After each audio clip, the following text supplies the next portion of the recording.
Hey, what is going on, all of you beautiful nerds on the internet? My name is Josh. Welcome to Bonus Stage for another Let's Listen. This is our first stream of the new year, 2025. And if you've been paying attention to our social media, then you know that it is the 10th year anniversary of Bonus Stage ever being a thing. And Bobby's got some birthday cupcakes to help us Birthday celebrate cupcakes tonight. For Bonus Stage. Oh my God. Hey.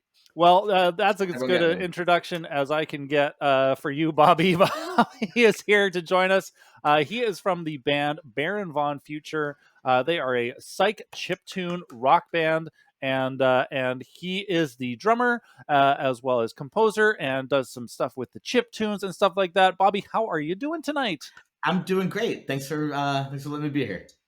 Letting you be here, yes. Yeah, you had express permission to sneak in the back door because you had cupcakes. Yep. No, it's awesome to have you Works here, every man. time. We are gathered here today, as my pastor would say, to celebrate. Well, not necessarily the release, but to celebrate the album, the most recent album from Baron Von Future. That is Futureproof.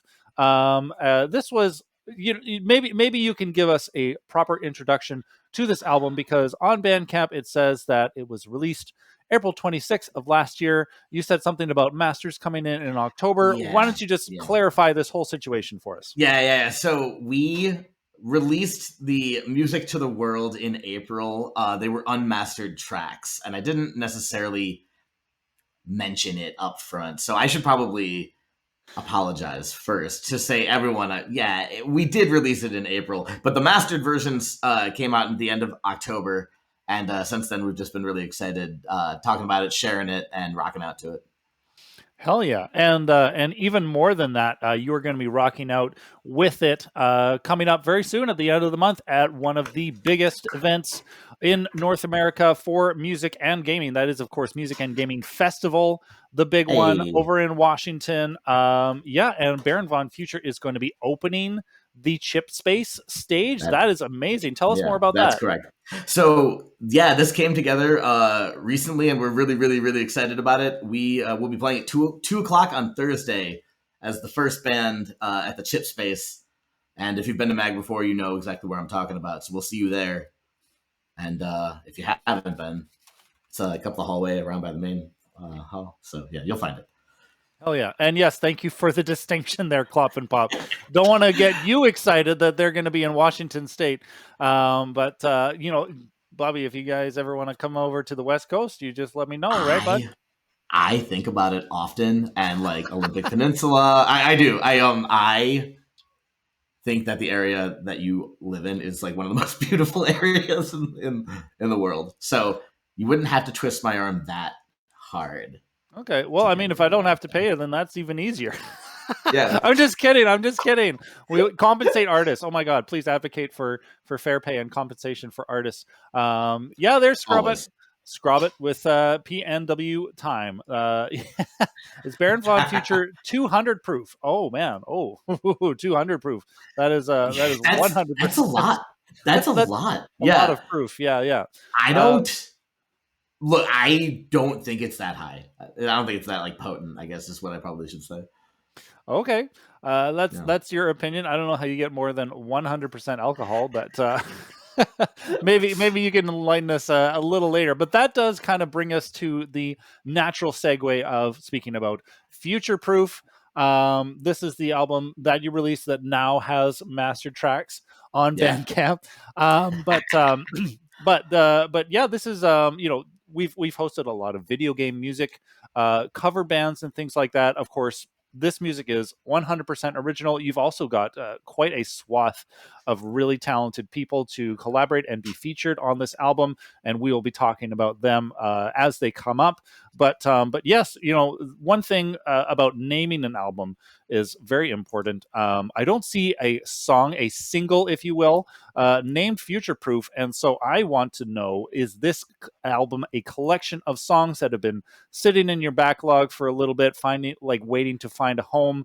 Are they all put together to be themed with this term of future-proof, and what does that term future-proof mean in the context of Baron von Future? Those are a lot of questions all at once, so I'm just going to let you take the floor. I understand. I think I understand what you're getting at, and really, future-proof. We wanted to do a concept album of like a bigger, proper kind of like a big kind of flag in the ground for the sound that we were going for. It's very this was skewing a little bit more kind of almost like electro pop and synth pop, but it's still got elements of chip and kind of psychedelic rock and roll and dance music. And we also work in, like you were mentioning, a lot of guest talent and some horns. We're having a lot of fun. And the idea of Futureproof was we did Taste the Future was our first album. And then the middle one was Mixtape 1. But after Mixtape 1, we said we had a few other kind of little side projects. But this is the next like real effort. We've spent a lot of time making it. And so the songs were actually some of them were mine, and some of them were originally ideas of Mr. Bruce Murphy, who is the synth player on the album, who is the former touring synth player from the band Men Without Hats. Oh, that's right. You've mentioned this to me before. That's incredible. Which I like. We met and kind of hit it off talking about synthesizers, and we started making music together, and he gave me a couple of ideas, and I shaped them into a handful of the songs, and we thought that they sounded good together, so we put them in an order and said this is the thing. I'm incredibly proud of it, so I'm really happy to share what this thing turned into with all of you tonight. Awesome. And just because you did touch on it, being the sole representative of the band here tonight, why don't you give us a proper introduction of your band mates? Of course. So I mentioned Bruce Murphy, the synth player, absolute monster player. So you're going to see him highlighted on several of the tracks here, and I try to make a big deal out of it.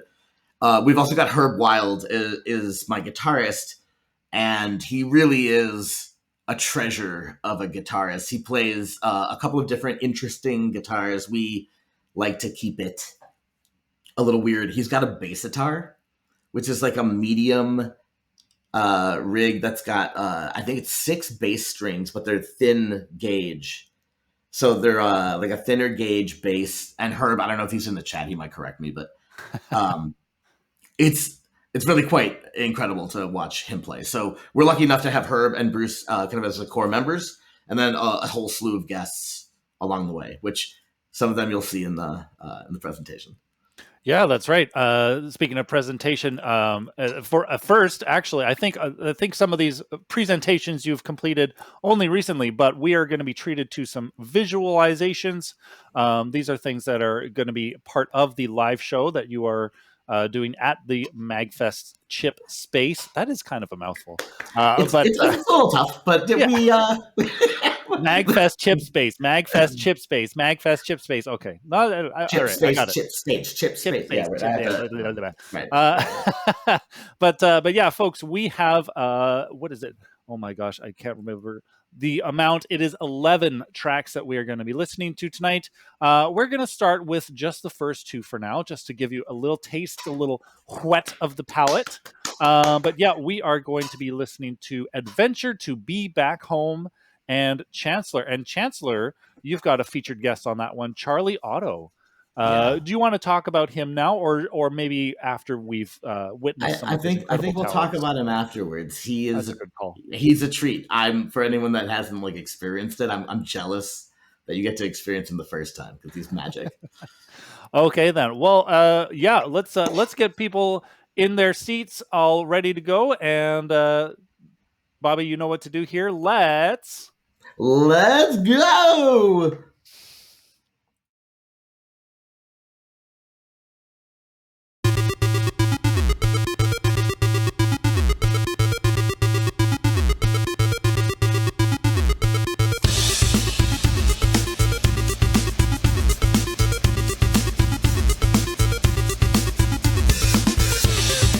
Okay, no, we're back. We're back real quick, Yeah. because I didn't honor the goofy time, so we're gonna try that again for Grundy on the drums. Let's listen.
God damn, that is a strong start, I will say. Holy shit, Bobby. Yeah. Yeah, Hey, yeah, thanks yeah. everyone for being here and enjoying this. I don't know if anyone enjoys Charlie Otto's everything as much as I do, but what a treasure he is, and we're very excited that we got to do this song with him. I love it. It's very, very, very much near and dear to my heart. Well, maybe we can make it a contest. Hey, Taladar, if you're up there all moddy and stuff, do you want to start a poll to see if people love Charlie Otto more than Bobby? Just do you love Charlie Otto more than Bobby? Yes or no? That would be great. Yeah. So everyone's like, so when's the Charlie Otto stream? And I'm like, no, it's not right now. This is the Paramount Future stream. It's unfortunate that there's only one song. We can just loop that and we can boot ourselves off of here, and that's all people need, right? Yeah. There's a bunch of other songs, but I would just do Chancellor 10 more times, right? Like, oh man. Well, we'll talk more about Chancellor because I don't want us to gloss over Adventure to Be Back Home. Yes, opening track, right? Yep. You said you just kind of like chose a song order. Was that the Destined to Be intro track? Adventure to Be Back Home is the thing. It was originally an idea by Bruce Murphy, and I loved it. And I was like, I hear a drum beat. And it won't stop. And we have to do it. And as soon as we put the song together, and he had that whole like kind of like weird oingo boingo-y bridge thing that happens like early, and I was totally in love with it. So I shaped it into the song, and we gave it the spacey chords, right? The kind of like the dreamy dream. But that song I was like, okay, this can work, and clink, clink, boom, boom, boom, boom, boom, and they kind of all fell into place because of how excited we were about Adventure to Be Back Home. So what you're going to notice is a general theme of I was really excited about every single one of these songs. And my engineer, Brian Clavey of Crystal Recorders, shout out. If you're ever in the Lombard, Illinois area, it's the best studio there is. Shameless plug, but yeah, they're great. He had to deal with me in the studio going, this song's the best song ever. Like, I'm so excited, and just kind of being like, I got really excited for pretty much every single one of them. And, just like you're doing right now. Yeah. And so what I'm saying is, if I'm always like that, or it's just that these songs are actually that special to me personally, and I like it. You know, I like to make the music for for me first and everyone else second. Yeah. No, Yeah. it was a beautiful song. I don't actually often get to ask this because, again, we've had a lot of cover artists. Of course. But you said that this was a song that Bruce kind of brought to you. Obviously there was a lot of other elements. You said you heard a drum beat. We did have some chip sounding arps in there as well, Mhm. and some lyrics and stuff like that. Who kind of Yeah. like takes on all of those little pieces? This time I wrote the lyrics and performed the vocoder. Actually, I have this thing right here. This is a Electro Harmonics voice box Nice pedal. hardware. It's upside down, so that's Oh, okay. embarrassing. Yeah. Hold on, wait. Whoa. Not this is belongs to Zach Wolfenbarger, who also might be in the chat, maybe. Zach, thanks for letting me borrow this. It's extremely cool, and I might give it back. But what's really funny is the synth that I put into it is actually a Moog Little Fatty, and that also belongs to Zach Wolfenbarger. So Zach, I really appreciate it, man. Thank you Man. if you're there. So that's how we got the vocoder sound for the whole album.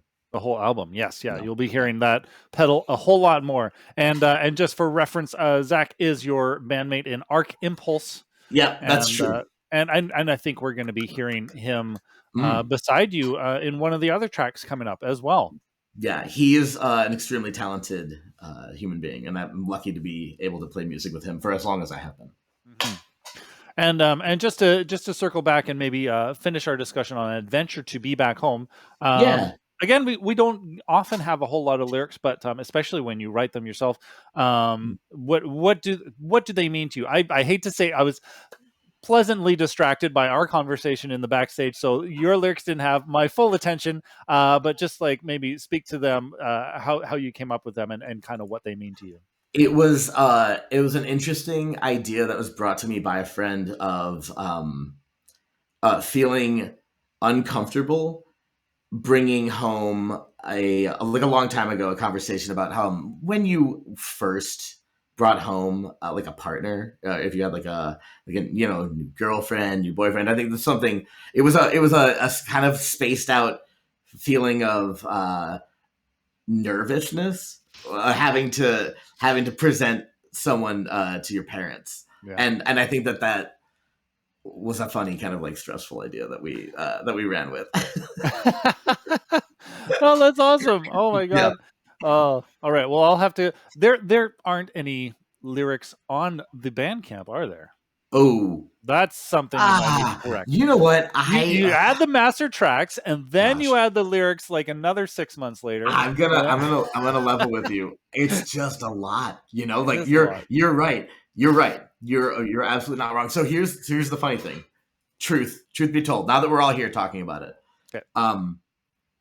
I do not exactly know what one of the last lines of Charlie's vocal performance in Chancellor actually is. Like I haven't even asked him for what the lyrics were because Charlie wrote the lyrics and sang them. And one of the last lines, I was like, I think I'm hearing one thing, but I don't know. I don't have 100% confirmation on actually what it is at this point, which is embarrassing for how long we were mixing it. We also take forever.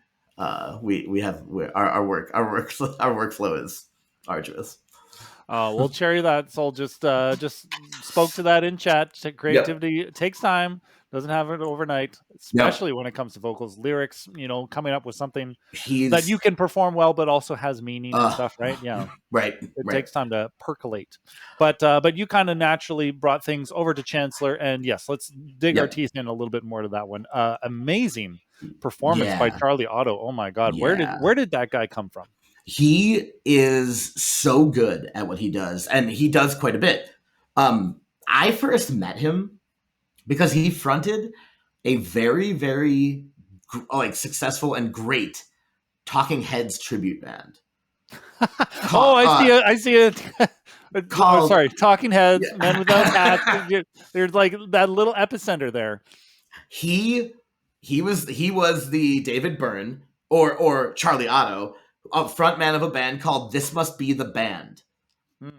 This Must Be the Band is phenomenal. They were a Chicago like phenom. They ended up actually playing, like, I think they would get up to like Martyrs and then the Riviera and playing bigger and bigger rooms. They were a very special like live performance that definitely took their own spin on the Talking Heads music. So good.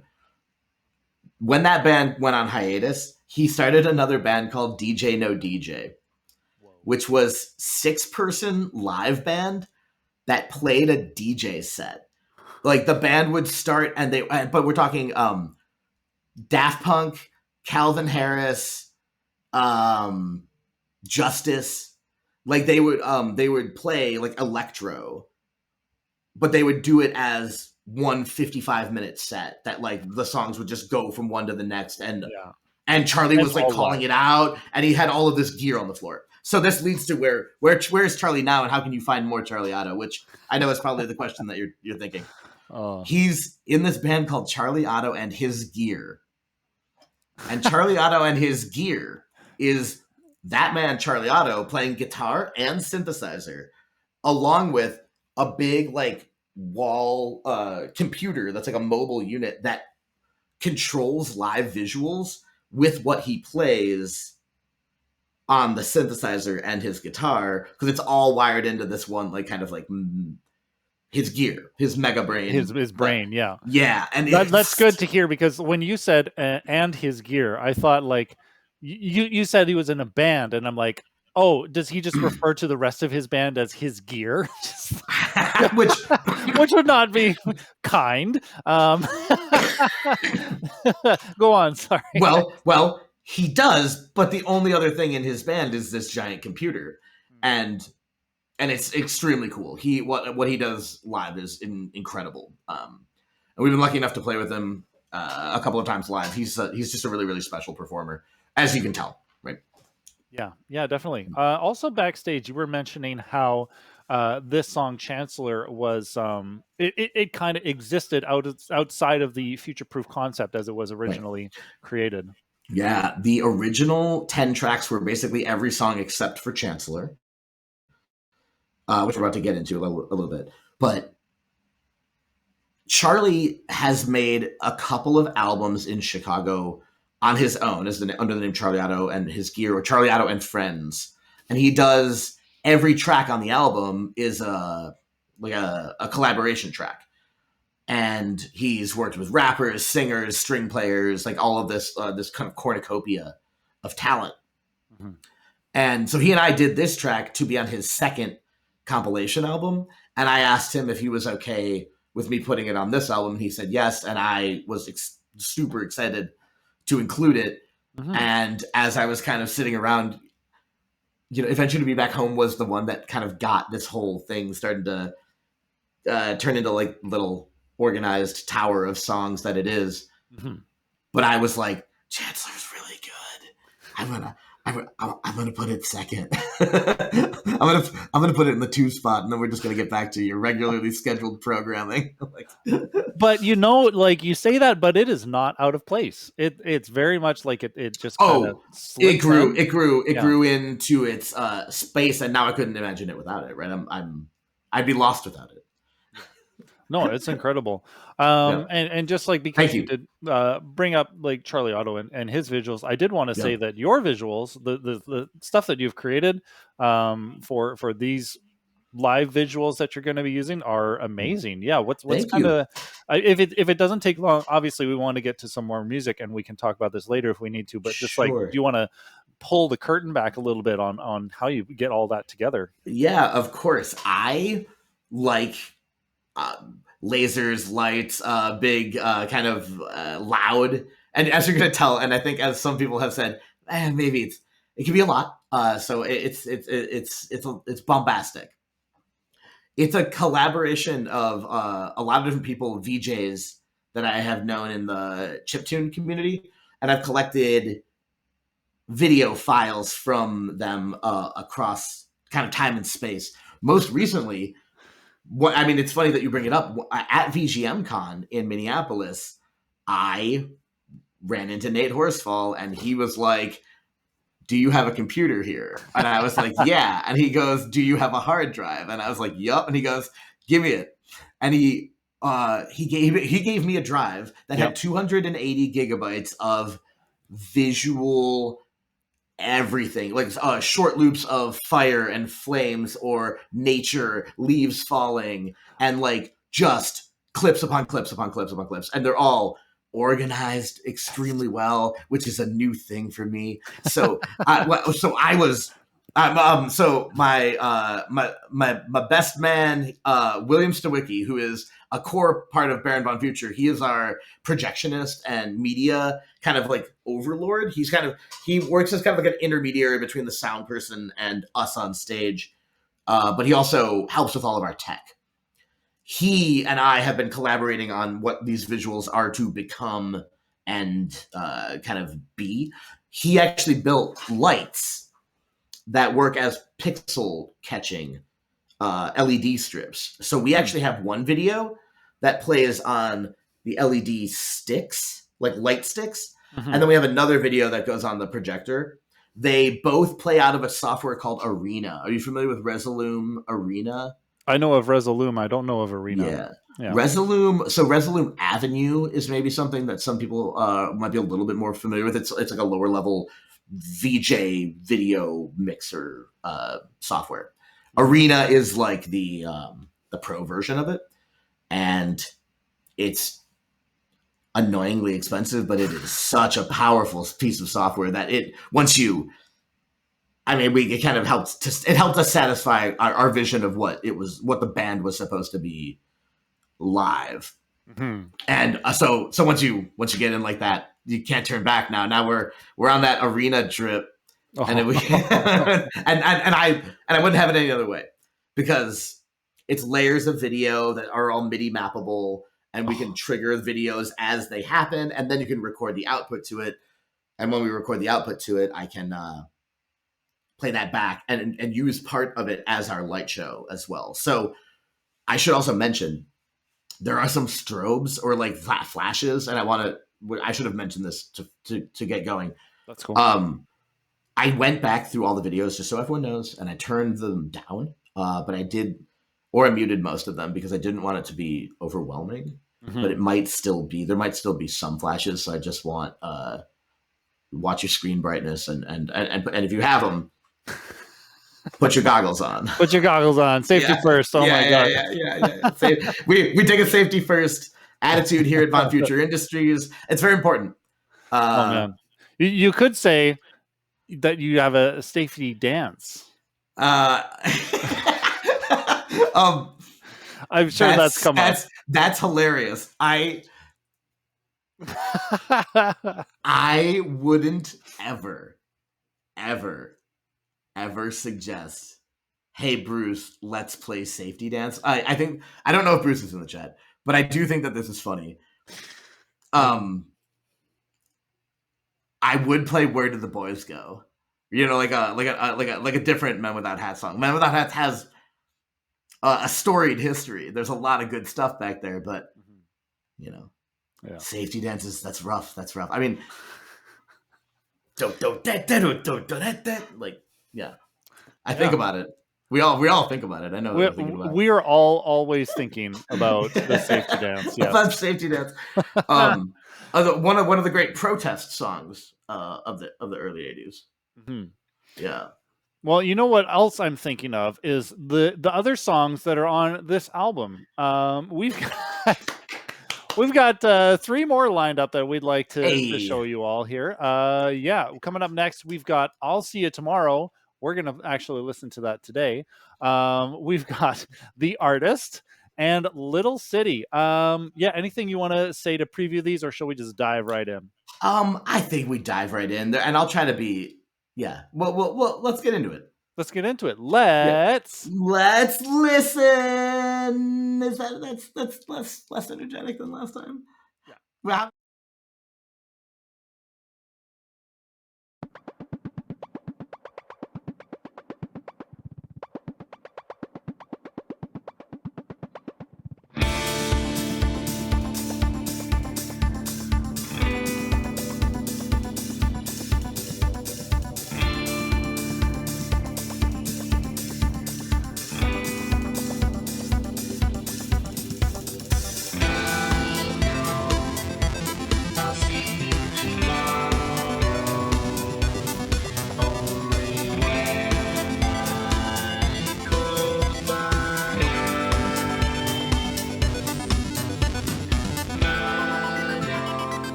sweet, we're walking together.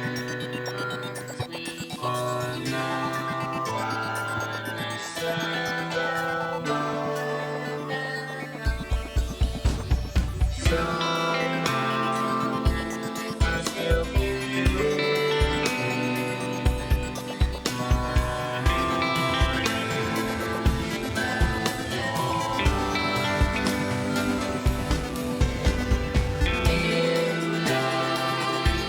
in the distant future.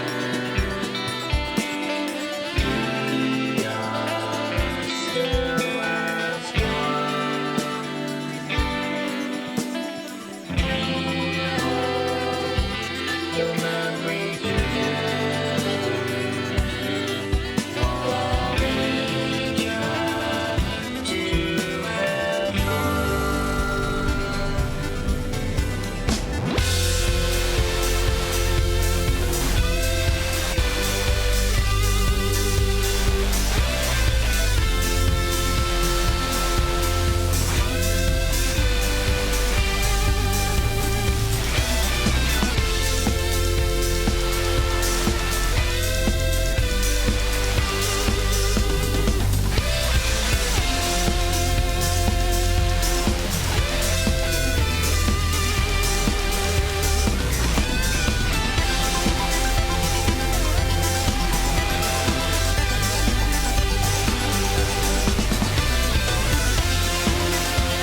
Well, that was an abrupt end, but that was really good. I like that one. I like seeing you sing with Zach. That one was nice. That was one of the few vocal tracks that we have where vocoder is not used prolifically. It is there. It's just really quiet. Oh, okay. And you mixed it in just for consistency. I kind of did, yeah. And we had a lot of fun with that one because I wanted to shake the cage a little bit, right? We wanted to kind of be like a little bit more screamy, and Zach is just such good energy, and he always has been. Big vocoder at it again, right? They're keeping us down. The truth is out there. It was exciting to do a track with Zach, as it always is. He and I played in a band called the Runaway Five back in 2006, 2007. And we were original chiptune rock. Actually, Zach taught me how to program LSDJ, I want to say in 2009. So I'm forever indebted to him for teaching me that. And I'm just stoked that we get to still make music together in Arc Impulse and in this. So much love. Oh my God. That's amazing. Holy shit. Yeah. What a history. Yeah, right. Oh man. Speaking of history, let's circle back to what we listened to previously. We of course heard first "I'll See You Tomorrow." Yeah. Yeah, that one was featuring Neil Carson on Yeah. saxophone. Yeah, tell us about Neil. Yeah. So I will tell you about Neil. He is a very, very special saxophone player and just really musical. I'm going to say a musical mind. He's really, really he's talented, and that's an understatement. What I can tell you about Neil is he recently got off of tour with the Cowboy Bebop live big band that has been touring around. So if I don't like, I saw some people posting videos on social that was like, okay, so it's a jazz band, like 14, 15 piece jazz band, and he was the featured saxophone player. So when they do the like dark stage single spotlight, out comes Neil playing the lonely sax. Like it's a hard street. Like and Neil crushed it. We're super lucky to have him on this. He's based in Chicago. He runs a band called New Nostalgia, and New Nostalgia is a top of the pile Chicago musicians. Like these are top tier gig players, and these guys are outrageous. They started as doing 80s and 90s covers as not like a big band style, but almost like progressive modern big band. Kind of jazzy, but like they could still kind of get almost heavy rock, and it's fabulous. Absolutely incredible music. So again, super lucky to have him involved on this album. And what I should also mention about Neil, and this is the fun part, he is a guest arranger for the Blue Shift Big Band, who is going to be playing at MagFest on Friday at 6:00 on the main stage, or 6:30 maybe. And not only is he a guest arranger, he's a guest soloist. And what I probably should mention is Neil Carson is actually on 5 tracks on this album. Yeah. So well, you we will saw 2 of them. you will see Neil again, and every time we're just like it's such a gift to be able to work with a powerhouse like him. So New Nostalgia wait, I'm spelling it wrong. Nostalgia. Yeah. Nostalgia? New Nostalgia. That's a hard Nostalgia. That new nostalgia. Just make a portmanteau every time, okay? Just right, every single opportunity you have, make a portmanteau. Yeah. Every singertunity. Yeah, right. I don't know. Actually, no, we gotta workshop it a little bit. Yeah, I'll See You Tomorrow has that really big kind of like disco drop thing at the end that is one of my favorite parts of the whole album, and I just keep getting like really excited for it to happen. And when it happens, every time I'm like, I do the Kermit, like this is. Except you can't because your arms are busy. Yeah, right. And I got. But like doing a disco beat, like that's as much fun as you can have as a drummer. It's almost doing the Kermit. They're really quite similar, actually. Oh my gosh. And from then we move into the artist. Yeah. What we had Neil again. We also saw Kyle Meyers playing bass on that one. Kyle Meyers, one of my oldest friends. Kyle Meyers and I got into a fight on the playground in 1st grade, and he would say that he gave me a bloody nose and I gave him a black eye. I think it was the other way around. But we got sent to the principal's office together, and we've been best friends ever since. Wow. Kyle is not only a phenomenal bass player in Chicago who plays with a very, very popular wedding band called the Gold Coast All Stars. And they are absolutely phenomenal. But he also plays in a band called Bumpus.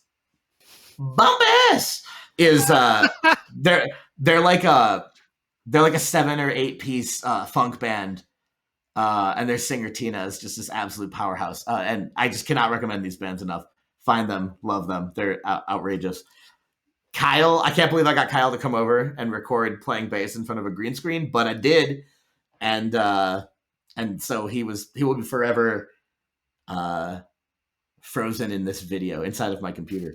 And I also wanted to say, I don't know if he's watching, but he also just had a kid. So congratulations, Kyle and Kate. And yeah, we're really excited for you. Oh my God. Oh wow. Yeah, that's amazing. You also mentioned no. Sorry, I'm reading previous notes. We were talking about the bebop big band. Yeah. Oh my God. Neil, so good. Neil, Kyle, Kyle, so good. And Zach, we're really lucky. It feels very warm, like a good family of guest musicians, and honestly, what I consider dear friends. Mhm. So I just feel pretty excited. Maybe you can tell that this is thrilling for me. So I'm just really excited that we get to rock out with these videos, and I really appreciate y'all being here. So thanks. Definitely. Just wrapping things up on the artist. Yeah, tell us a little bit more about the themes and lyrics that we explore in that one. Because I feel like you give a song the title of the artist. Being an artist, like maybe there's some depth there. Yeah, my idea was coming from. Actually, we were kind of talking about this a little bit backstage, but I was trying to fight cynicism as an artist or a person who makes fun things that I like to consider art and music and dancing, all of this kind of like cornucopia of light and sound that you see before you. But I was kind of getting down about it. Like, oh, is it even, is it worth doing? Is anyone watching? Does it matter that anyone watching? You have to kind of look in here. Yeah. As not only a performer, but like, no, I write music and I program Game Boys to kind of go along and do what I wanted to do together. And, you're building something on each song. And I really do feel like these ones, they shaped up more and more better than the ones that I did last time.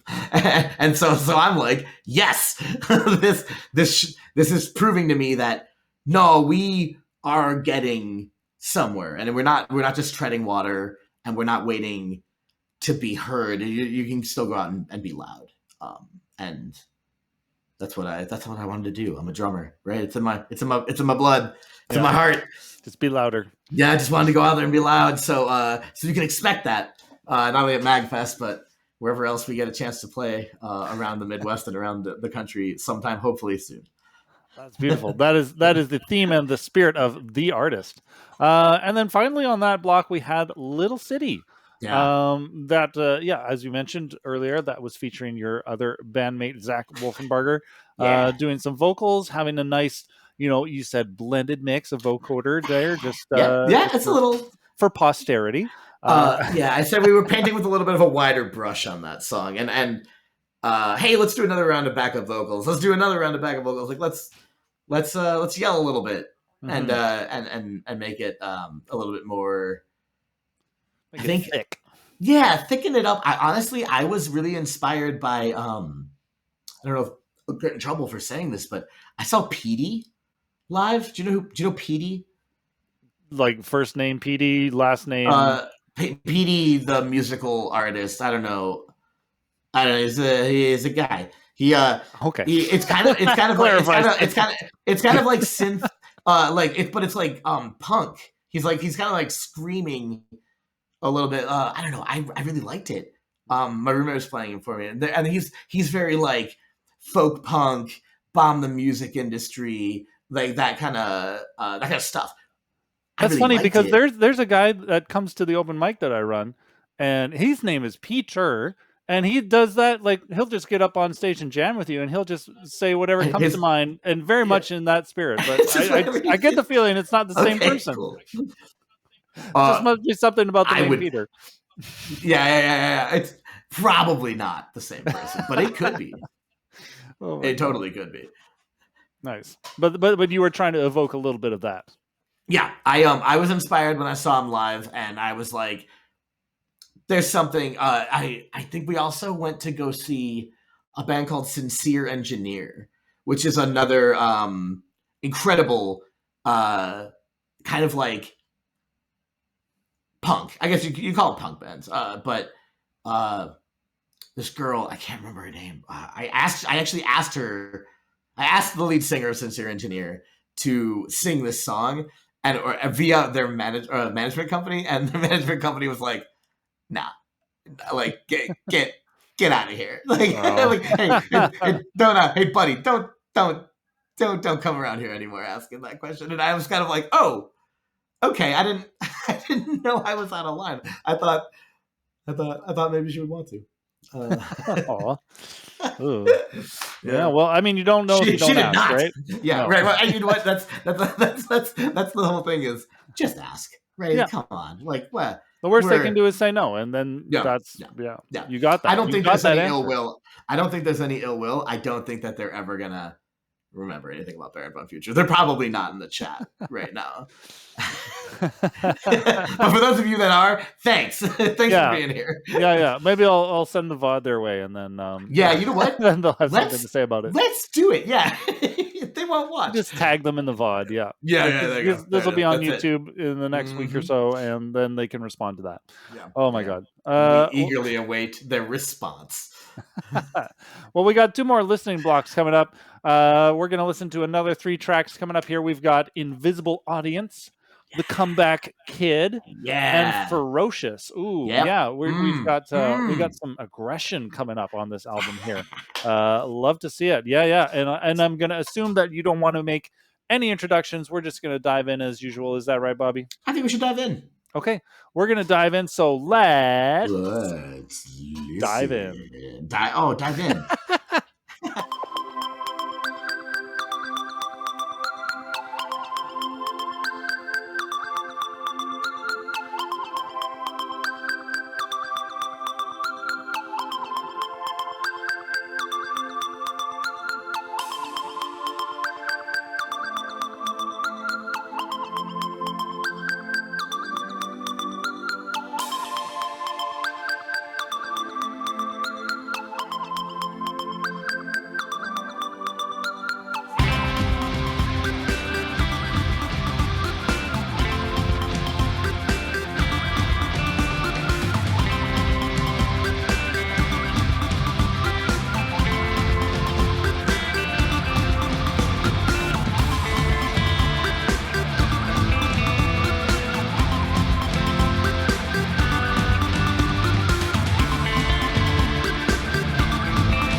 Oh my God, that was wow. Nick Vivid, that is Nick is Vivid. that is an entity unto himself. Oh my God. Yeah, you gotta, you gotta, you gotta believe in a guy like Nick Vivid. He's just something.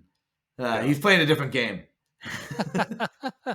Wow. Well, yeah, we'll definitely let you elaborate on him. Let's circle back because we had 3 songs that we just listened to.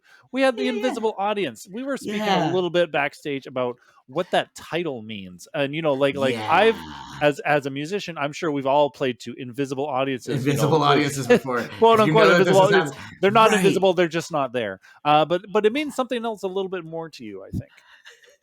It does. However hard I relate to what you just said in terms of like playing to open empty rooms and I just getting out there and taking the blows that sometimes a local band has to take.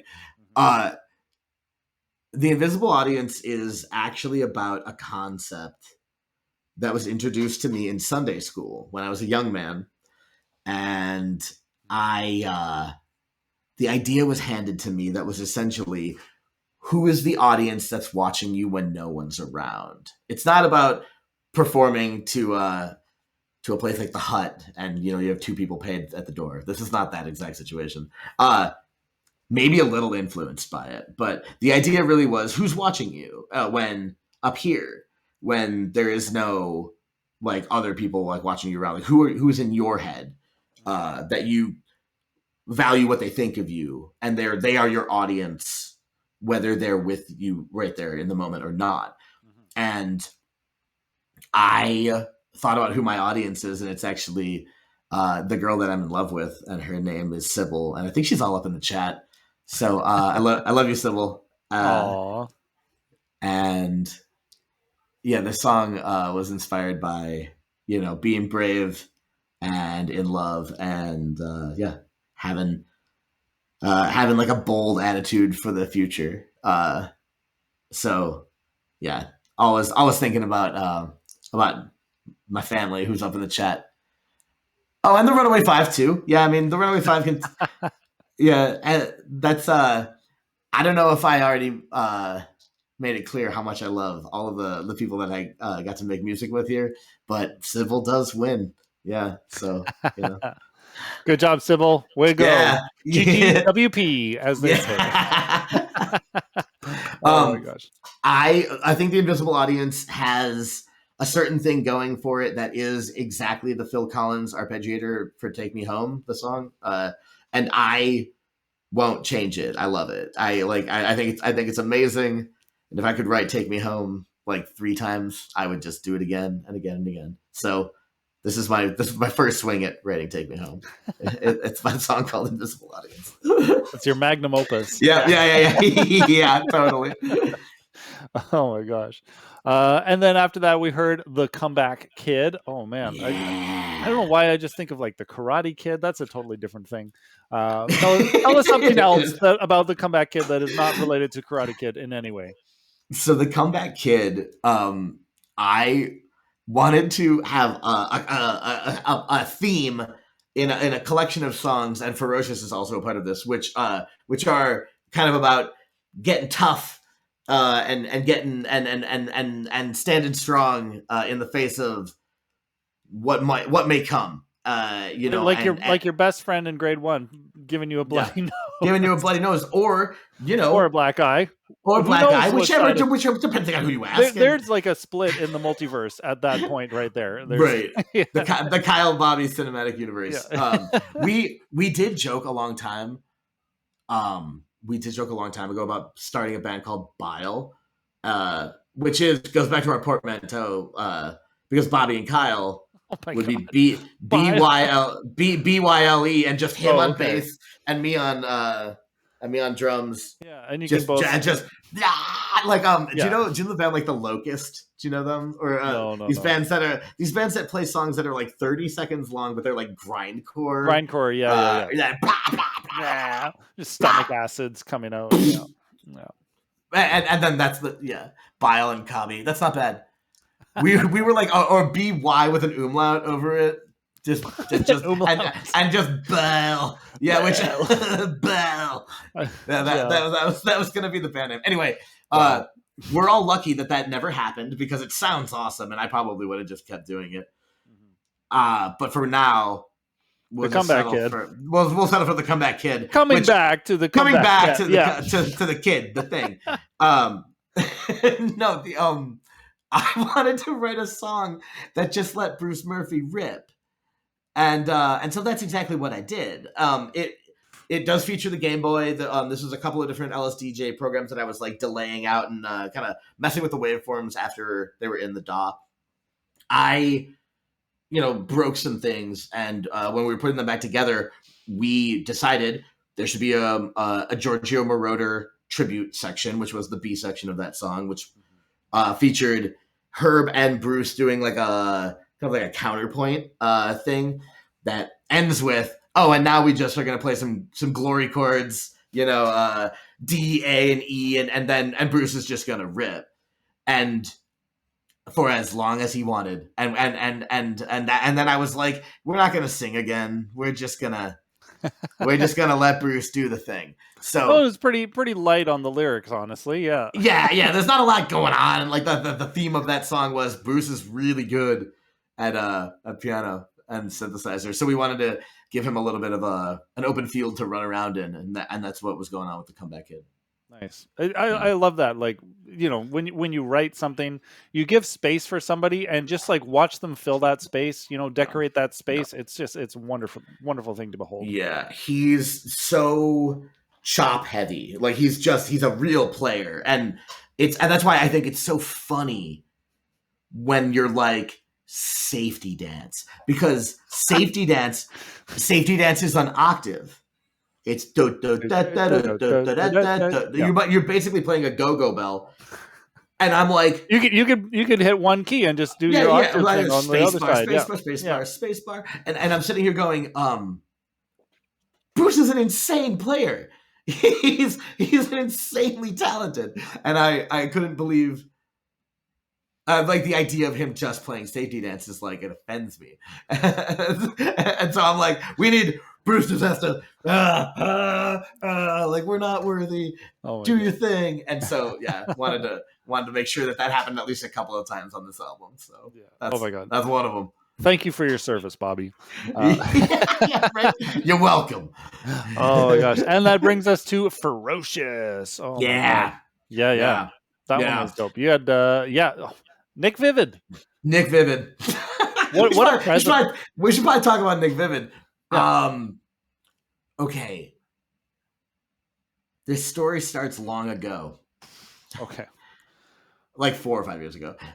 Basically he is a one-man singing funk dance party, and he will roll into the club with like him and one other person that they're like on the road together, and he sets up 4 lights that are in a square, and he'll stand in the middle of the 4 lights, and he'll just drop, and then it just, and the lights are just A, B, C. They're going in quarter notes, and he just stands up, and he basically does exactly what he did in the Ferocious video for his whole set. And all of his songs are like these like funky piano. He says, what does he call it? High octane lo-fi. That's a good one. He's great. just high action lo-fi niche mogul underground sensation. So he's from New York. I know very little about Nick Vivid, but I do know he's come through Chicago several times. I played with him the first time, probably not the first time, a time. And I played with him at a place called the Emporium in Wicker Park. Mm-hmm. I was floored by how, just a commanding presence, right? I was like, this guy rules. I think was my immediate comment after seeing him perform live once. I told him that night, hit me up every single time you want to come through Chicago. I want to be the one that books that show. So he's been back like 4 times. He's a relentless touring machine, and it's just him and like I said, like one other person. They drive around in a van and they throw dance parties like all up and down and around America. But who could really know Nick Vivid? Sybil brings up a good point where it's like, okay, I don't know if Sybil probably doesn't know this, y'all. This is a story. I'm on exclusive. Oh my god! I don't know if this is out yet, but I'm on Nick Vivid's mailing list, and I don't mean email. I mean Nick Vivid sends a newsletter on paper. Oh wow! To your address, and I'm on it, and I've gotten his newsletter, and I actually do know a little bit about Nick Vivid. He's toured Japan. He has he's just done it. He's got vinyls. I own several of his vinyls. He's an absolute like powerhouse, and all of his songs are like they're this very like just very straight like funk dance party songs. And so I actually I put this in like in my little notes about like make sure you mention when you're talking about Nick Vivid, okay, your favorite song. And my favorite Nick Vivid song is Ferocious, which is actually the one on my album. Wow, not biased at all. Yeah, not biased at all. But my second favorite Nick Vivid song is this one called Ricochet. And it's on Bandcamp. And I don't know. It's incredible song. And I heard it at the gym. Like it came on like I had like a playlist or something going on my phone when I was on the treadmill. And no joke, Nick Vivid, Ricochet. This song is like it's such a banger. So I'm now I'm like, anytime you want to come to Chicago, come hit me up. I want to be your guy that helps you get a show here. And when I asked him to play on the album, I was like, will you sing a song or write lyrics and sing? He wrote the lyrics to this one and sang it. And he said, I'll do it.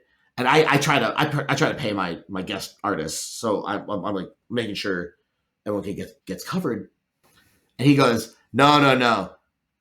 I'm working on your album for free because you've hooked us up with so many shows in Chicago, like over time.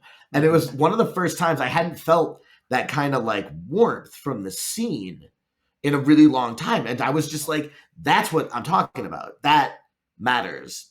And so that was really cool. And I always will remember that. I don't know if Nick's here, but like, yeah. It's just really good. Really, really groovy. A lot of attitude, and his music videos are top shelf. Like just the kind of videos that I go, I would if I could try a little harder and just get your budget maybe like up a little bit more. Like I don't know. Oh my god! But like I'm like his videos look great. They're really really good, and I'm like Nick Vivid, what a talent. So Ferocious. I'm thrilled that we got to make that collaboration happen. We had been talking about it for a minute, but I wanted to write a song that was tough, or the kind of culminating the tough curve, the comeback kid, Ferocious, like, we can be bold about looking into the future together and slightly optimistic. Are you familiar with the band TV on the Radio? That name rings a bell, yeah. They have this kind of general theme. I'm a big fan and fanboy, but there's like optimism in the hope or in the face of like doom the coming doom of the future, like kind of like very honest technophobic, like thinking about how we're all regressing and looking at our phones, but like somehow we can still try to be optimistic and in love and do it together if we stick together. And I'll be darned if I'm not trying to basically get that word that TV on the radio is trying to get out as well. And people that have made music with me know that I basically try to not rip them off, but like pay homage to them. Great band. If you haven't taken a dive, go for it. Oh my god, amazing! Holy shit! Well, that leaves us with only 3 more tracks to listen to. God, it's been so freaking great so far, Bobby. Honestly, What a everybody, ride, guys. congratulations, Baron Von Future. This is an awesome Thank you. album. Congratulations to everybody Thank you who's so going to much. be in the crowd at the Chip Space, because you've got an incredible show that you're going to be able to witness. Yeah, it's gonna be fun. I mean, the first song that we're going to listen to on this block is pretty hype. Oh yeah, this is a treat. Oh my gosh. We got Mega Ran and the Microphone Misfits featured on this one. Yeah. Yeah. We After should that, mention we no, should go mention ahead. Aranja. Well, we should mention Aranja. That. Yeah. There's a special treat in the second video. A special treat on track 10. Yeah, track 10. Tiggs is there. We got Tiggs. Yeah, Tiggs a is couple. a You favorite. get a couple of treats actually in this video. I mean, this whole damn thing's been a treat. This but yeah. this thing is just a treat.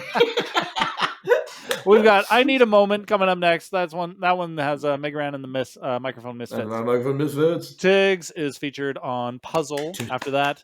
And then our closing track for tonight will be The Answer Is Right in Front of You. That one is very sweet. Looking forward to that I one. love it. Yes, I love this song. Yeah, as usual, we're going to skip the intros, I believe, and just talk about all of the glory that we're about to witness after we have witnessed it.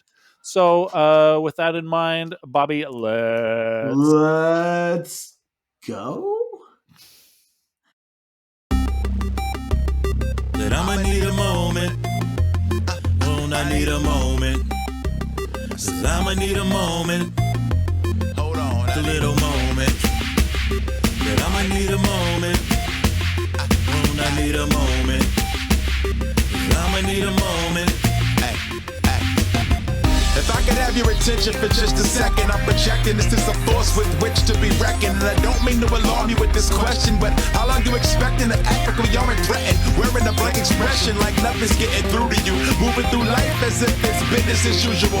Auto scrolling like a Mario 3 level. When in 30 years we get all the under seat level. I remember blowing in my cars till they whistle, just knowing that would fix you even after the official word from Nintendo that it didn't hardly work at all. But I saw it with my eyes, so I'd say that was false. Down Sonic and casino levels, bouncing off the walls, living the playable movie like Rico and Just Cause. Wishing I could hit pause, take a beat and reflect. Hold on, stop the beat. I think I'ma need a sec, 'cause I'ma need a Unlocking mental moment. potential by brain training beyond just maintaining. That's mid and low aiming at fruit that's low hanging. These goals need obtaining, so plans keep sustaining, so wins keep retaining.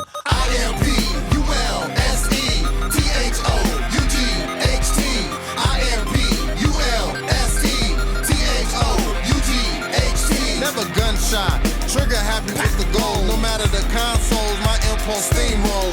Over adversaries, opposition and naysayers. Blessed by love and prayers to cut through the layers. Cause challenges are opportunities to grow. But you gotta do the work, it can't be for show. Impulsive thoughts require impulse control. To get breaking the mold, rather reshape the clay. And let the chips fall where they may, it'll just take a moment. 'Cause I'ma need a moment. That I'ma need a moment. Won't I need a moment? 'Cause I'ma need a moment. Just a little moment. Can you spare a moment for me? 'Cause I'm scared of being lonely. But you dare to blame it on me. On me. Just a little moment. Can you spare a moment for me? 'Cause I'm scared of being lonely. But you dare to blame it on me. On me. Just a little moment.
frustrating day.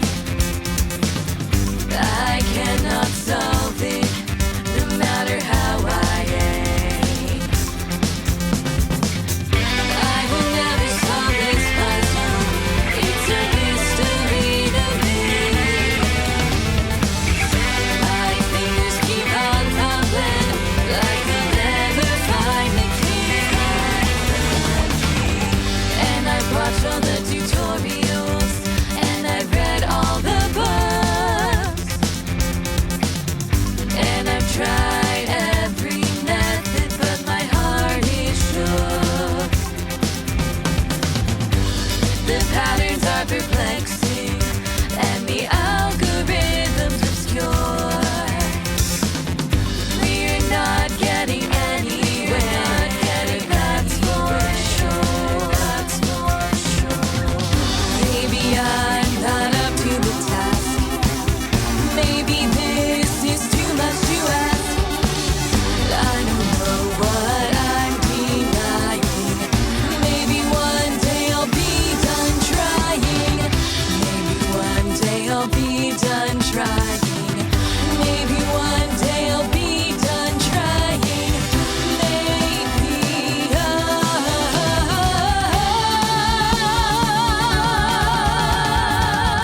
I will never solve this puzzle. It's a mystery to me. My fingers keep on fumbling. Will I never find the key? I will never solve this puzzle. It's a mystery to me. My fingers keep on fumbling. Will I never find the key?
You are searching out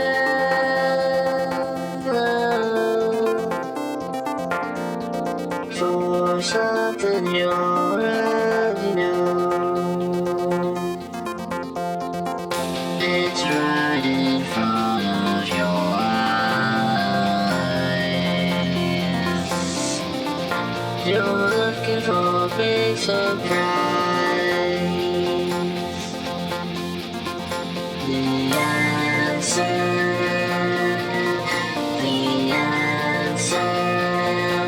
is right in front of you.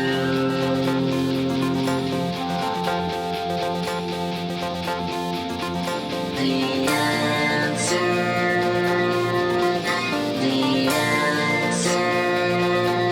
is right in front of you.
Oh my god, that was really sweet. I like the answer is right in front of you. I Me like too. the other two tracks that we heard too as well. So why don't Thank we just to wrap things up here? Why don't we go Sure. right back to "I Need a Moment" because that was really cool. You had Mega Ran, you had the Microphone Misfits. That was a really dope track and a great collaboration. Yeah, tell us about it. I am really, really excited that I got to do a hip hop song because I have drummed in the past. I have drummed in a live band hip hop group, and I miss it. And Mega Ran and I have been talking about doing a track together. The Microphone Misfits are based in Chicago, and they're hands down the best Chicago hip hop, like the thing happening. Like we're lucky to have them, and I'm lucky to get a chance to work with them. D-Nick, Ray of Light, and Mel have been super, super cool. And I'm so excited to catch them on the main stage at MagFest as well. They play Friday at like 7 or 7:30, right after Blue Shift Big Band. So it's like a Chicago twofer that is going to be really, really cool to be there to witness because I have a lot of love for VGM and nerdcore stuff that's going on in Chicagoland, and just really, I'm excited. I'm excited to see it. It's going to be really, really good. Yeah, a little Chicago embassy. Yeah, I thought about bringing the Chicago flag, and I don't think I'm gonna, but I thought that'd be a little about much. it. So it is, and it's a little like it's super extra. It's super extra, and I was like, "Don't wear it as a cape. That's super dumb." Like but maybe a Pokemon cosplay instead. Who knows? There you go. Yeah, good compromise. Right. Yeah. Screw Chicago. I'm gonna represent Pokemon. Yeah. I was gonna represent Chicago, but then I don't know. Oh Caterpie, like Caterpie. That's your cosplay. That's actually that would be kind of fun, honestly. Oh man. But yeah, it must have been just like super easy to ask Mega Ran and the Misfit or the Microphone Misfits just to do that with you. Just to be able to do it and have them both say, yeah, we can do it. Like we can work it into our schedule. And it's the magic of where we're at. Mega Ran is extremely cool and easy to work with and super talented. And I keep thinking about, there's like photos of him where he's on stage and KRS-One is like watching him rap. And KRS-One is out there in the background just being like, what is happening? And I just keep being like, no, Mega Ran is very, very good he's been doing the thing. I anticipate that most of you have heard what he's doing, but he's one of the best. Did you listen to Buddy's Toy Box? I haven't listened to that yet. It's great. It's so good. And so, okay, this is threw me for a loop. And if you haven't listened to Mega Ran's Buddy's Magic Toy Box, his children's album, it's fantastic. And there's a track on there that he did with G Love. Do you know who G Love and the Special Sauce? So this is like, like I don't know, 1997, like cool kid, like Philadelphia rock blues. That I was like, how are you doing a track with G Love? That's like doing like darn near doing a song with like Dave Matthews or something like really weird. Like you're playing a song with someone that my sister was really into in like 99. And I called him and I was like, that's cool, man. Like, how did you got to tell me the story. Like, how did you do a track with G Love? That's so cool. I was floored. So yeah. Shout out to Mega Ran. Yeah. Shout out Mega Ran. Yeah. I'm just still blown away, man. Yeah, that's a really, really fun track that I'm extremely satisfied with. Like in terms of like how it turned out. We've got stuff happening on the Game Boy. We're feeding some data into the Moog and kind of melting it like along the way. And we're also using in the visuals, we're using my Super Nintendo. Yes, that is a glitch Super Nintendo. So you've got these switches that are built in here. This is from Decaying Electronics. It's a Super Nintendo that he opens up, and he essentially messes with the visual like card. And so he's got 4 switches in here that just immediately pixelate whatever game. Do something. Today I've chosen Mario's Time Machine. Wow. Oh, Which- deep cut. Yeah. Which, if you have played, then you probably know a lot more about Thomas Jefferson, or then you needed to know immediately. But educational video games. Edutainment. Classic. Yeah. Oh my God. The part about Galileo in the game is actually the best, I think. Oh man. But using that glitched out SNES for those visuals, For the really visuals, cool. yeah. Really Yeah, cool yeah, bit, yeah, especially at the end there. Oh my God. So fun. And then we had Tiggs on vocals and Ranja in the background Raja in the background for Puzzle. Oh my God. Tiggs is wonderful. Great vocal takes on that one. Really cool to see her doing something with the right. Rubik's And Cube, too. well, I was getting somewhere. That was the one of them. Yeah, that was one of them. That was Something. Someone they, put in chat, you should just like film her doing it backwards, and then she solves it. and then she solves it, and you go, "That's a pretty good idea." I get it. I like where your head's at. Whoever recommended that, yeah. At MagFest 2 years back, yeah. Ronja, thank you for the videos. Yeah, right. That's funny. I was getting somewhere with a Rubik's Cube. I don't have it near me right now, but and when I say I was getting somewhere, what I mean is I got one side, and because I got one side, I was like, I'm the king of the universe. I achieved something that I never really thought I was going to be able to achieve. For me, the scope is different, because for me, getting one side was amazing, and some of the people closest to me are like, they're not that hard to solve. And I go, yeah, they are. So I'm on team. I think Rubik's Cubes are super hard. So I wanted to write a song about it. And right around the time where this song was originally, the majority of the music was put together by Bruce. This was a Bruce kind of construct. I wrote the lyrics and the vocoder kind of melodies, and as well as the ending. Mm-hmm. And what ended up happening was it kind of right. They're hard. They're super hard. Thank you for confirming that. Like I think they are. I really I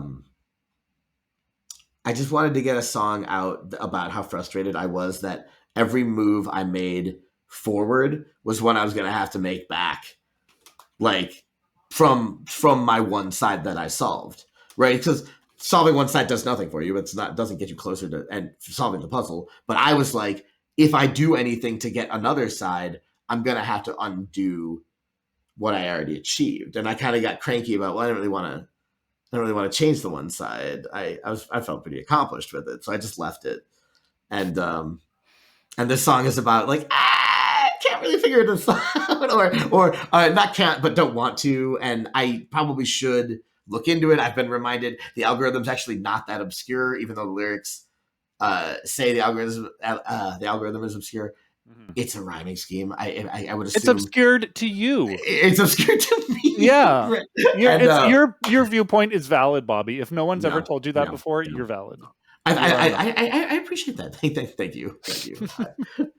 Now learn how to solve a Rubik's Cube. Yeah, no, just go. Yeah, you could just watch that. Like, I'm sure you can figure this out. The answer to anyone that says I'm sure you could just figure it out is, yeah, but I like the song. So at this point, even if I did solve it, I like the song. Yeah, don't change the song. So, yeah. Oh my God, it's good. And then almost like an antithesis to the difficulty of the puzzle, right? The answer is right in front of you. Oh my gosh. I don't know if I put that together. That is funny. You did put those two tracks together on the track list. I did. Yeah. I've always been a big fan of ending an album with a nice pillowy, like the rocket ship settling back to Earth after going on a weird wacky adventure. And then, it's a nice to return home, a nice normalcy. And the answer is right in front of you. It's a reassuring thing that originally I was like, it's kind of quiet. It's going to be a really silly, really mellow song. And what has ended up happening when we play it live is it goes off, and it totally goes off and turns into this like ballady, almost like country twangy rock thing happening that I was mentioning this before. It's kind of turning into our like Tuesday's Gone Leonard Skinner like ballad, like like everyone cigarettes and lighters in the air, and this just cigarettes everywhere. Cigarettes everywhere. Oh my God. But, Cigarettes in chat. Cigarettes in chat. Chip twang. There It you was go. really it was kind of like we had this joke a long time ago. This was a very, very, very long time ago with some old friends, but we were joking about a genre of music called honky tech. Instead of honky tonk, it was going to be like honky tech. Nice. So like tech metal industrial sounds, but in a country western setting. The answer. Yeah, I can do a great time of that. Yeah, do it on Goofy. Is right in front of you. This is what I'm saying. This is perfect. Like you're recording this? Perfect. Yes, this is All is going to be posted online forever. This is it. This is Yes. it. Oh my God. Yeah. What is my life? Uh, Oh my God. Yeah, but that's beautiful. So you wrote the lyrics on that one. uh-huh. Yeah. Yeah, that's this is a really, really fun song that it was simple. I wanted it to be a very nice, easy to digest. Didn't want it to be too like heady or weird. Just more like, no, like sometimes we don't need to panic all the time. Yeah. And maybe we can just take some deep breaths and say there is a lot of good things happening. It doesn't need to be about dread and this like doom and gloom feeling. Like sometimes I can find a place that feels really, really nice. And I'm trying to hope that we can encourage that for anyone that might be, dealing with, I don't know, some world upheaval. If you're reading the news or anything that like could be kind of intense and shocking and weird and tough, it's a song about trying to hold on to the humans around you and being safe, strong, and bold together. So don't forget about your people. Absolutely. Good grief. Yeah. Well put. Way to put a little ribbon around it and just ship it off. Merry Christmas. Yeah. Oh my God. Merry Christmas, everybody. Happy New Year. Merry Thanks for being here.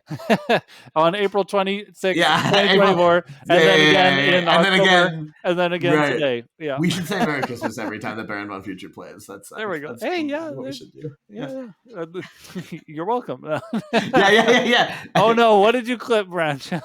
I think that's okay. I'll have to check that. Baron Von Yeah. Goof. Oh, there we go. Okay. Thank you so much for Oh, that. thanks. Well, that's Oh, my convenient. Yeah, you can just rip that. Just put that on your part of your Oh, it's show. on the album. Yeah, that's the Yeah. take. That's the take right there. Oh my God. The goofy remix. Yeah. Well, that is future proof. Oh my God. I hope that doesn't proof us from hearing this album in the future. Folks, this is available on Bandcamp right now and has been, at least in its mastered form, for a few months. But And if you can- anyone bought it before October, I will get you a new copy of, for whatever it's worth. Yeah, and I think you will hear this album, or at least hopefully some, if not all of it, in its highest fidelity form, live at MagFest. Chip Space, Live in the room. Thursday afternoon, opening up. Oh my God! Congratulations, Baron Von Future. That is amazing. Thank you so much. Yeah, and really hope. Are they going to be streaming that? Actually, I don't know. That's a good question. I will let you know. Just because I don't want to get envy. I'm staying home from MagFest this year, but I will definitely be tuning in to Twitch to catch as much of it as I can. But yeah, if you get it on stream, let your followers know. You actually Absolutely. want to make sure that people are following Baron Von Future. Yeah. So we're going to make sure that we've got your Instagram there in the chitty chat. So people go click on that link. That is the best place to follow you right now. Is that correct? That is correct. Thank you.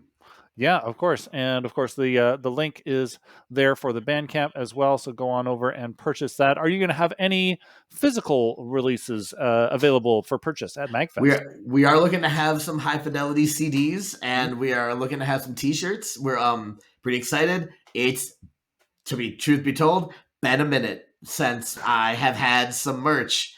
So I gotta teach myself again. Yeah, we're gonna have CDs and shirts, and we're thrilled to be a part of this thing. Hell yeah, awesome. And beyond Magfest, what's on the horizon for Baron Von Future? I mean, if it's been almost it's been 9 months since your last album. What's coming up next? Yeah. What's going up next? Okay, good point. I'm gonna be marketing this album for 3 years. Yeah, minimum.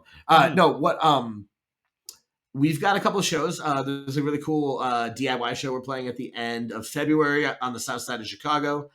And then at the end of March, we're playing at a place called the Burlington with some really good friends, Tortuga, who is a kind of a guitar-driven jam band, and they're quite fantastic. The drummer is an absolute monster, and they're going to be opening up that show, and we're welcoming a band from out of town called Big Pinch, and excited to get to share a bill with them. Yeah.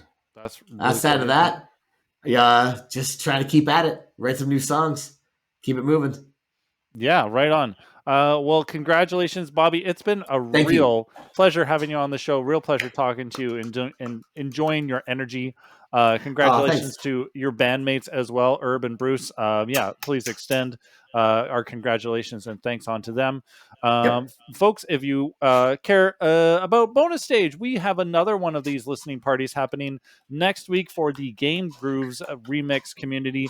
They are going to be presenting before release their Sonic the Hedgehog album, which is their ska take on the Sonic soundtrack across the history of the franchise, actually. So there's going to be some really cool stuff. I was able to preview some of the masters today. I'm coming back for that one for sure. That's so cool. It's going to be cool. A skanking good time. Yep. And then here in the greater Vancouver area, we are also putting on our next 8-Bit Burlesque show at the Rec Room Brentwood. That one is called Melee Mayhem and has just kind of a good mix of different acts, people doing things from games like Majora's Mask and Wrestle Quest and Fall Guys and all kinds of zany acts that you definitely don't want to miss. And then we are also hosting Rock Band Karaoke at the Rec Room Brentwood the following Friday. That is on January 31st. And that is, of course, our Rock Band 4 free play night. So just come play Rock Band 4 for free.